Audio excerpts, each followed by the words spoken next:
O'shal qudrat erur mangu ustuvor, shahidlar bong urib har shomu nahor bizni ogoh etar, bo'ling deb hushyor.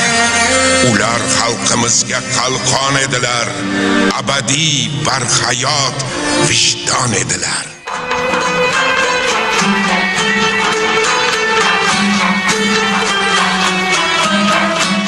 1918-yil 22 fevral Markaziy Osiyoda 72 kun amal qilgan davlat Turkiston muxtoriyati tugatilgan sana sifatida tarixga kirgan.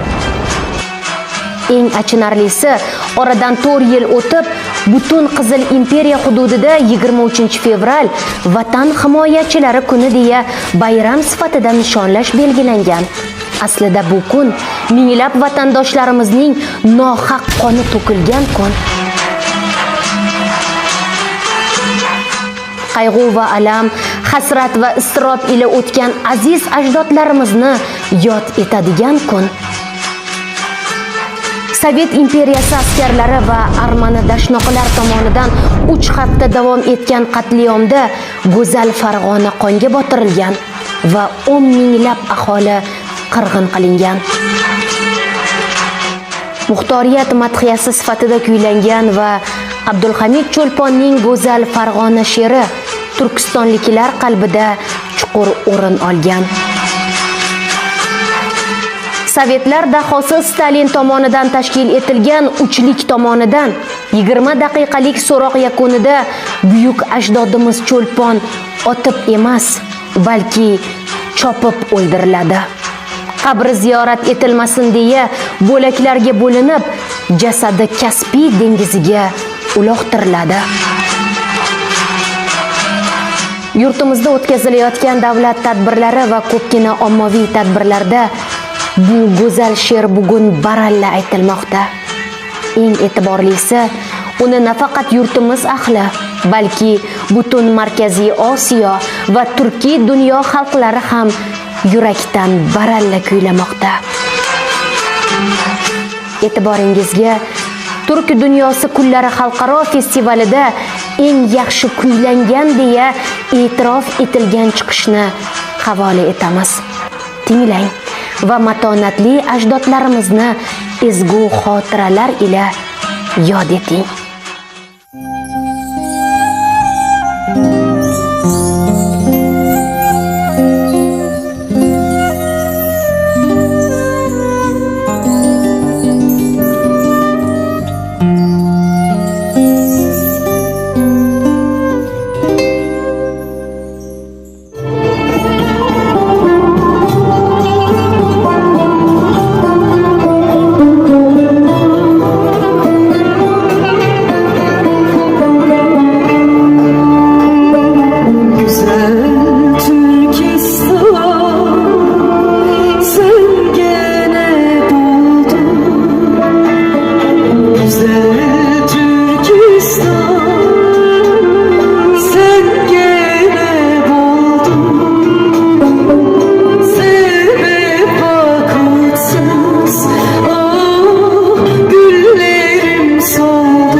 Agar biz bu yorug' dunyoda O'zbekiston degan nom bilan yashab qolishni istaydigan bo'lsak, bu savollarga bugun javob topishimiz va ularni hal etish bo'yicha amaliy harakatlarni aynan bugun boshlashimiz zarur.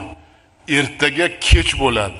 Najot ta'limda, najot tarbiyada, najot bilimda. Maktab ta'limini rivojlantirsak, oliy ta'lim ham, ilmimiz ham kelajakda rivojlanadi.